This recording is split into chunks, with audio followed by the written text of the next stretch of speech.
Kanker encounter తర్వాత Bastar reason లో ఇదే మరో భారీ ఎన్కౌంటర్ కింద చెప్పుకోవచ్చు. ఒక్కసారి విజువల్ మీరు చూస్తున్నారు.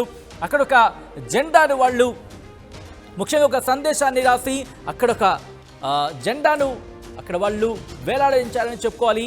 భారత్ కి కమ్యూనిస్ట్ పార్టీ అంటూ మీరు చూడొచ్చు. కింద ఆ లెటర్స్ మనకు కనిపిస్తున్నాయి. భారత్ కి కమ్యూనిస్ట్ పార్టీ అంటూ కూడా ఒక అక్షర కొన్ని సందేశాన్ని వాళ్ళు అక్కడ ఇచ్చిన పరిస్థితి. ఈ నేపథ్యంలో ఏం జరుగుతుందో ఒకసారి విజువల్లో మీరు చూడొచ్చు. అక్కడ సమాచారం అందుకున్న తర్వాత రంగంలోకి ఎదిగాయి భద్రతా బలగాలు. దీంతో అక్కడి నుంచి మావోయిస్టులకు అలాగే ఇటు భద్రతా బలగాలకు మధ్య భీకర కాల్పులు చోటు చేసుకున్నాయి. దీంతో అభయారణ్యం మరోసారి దద్దరిల్లిపోయింది.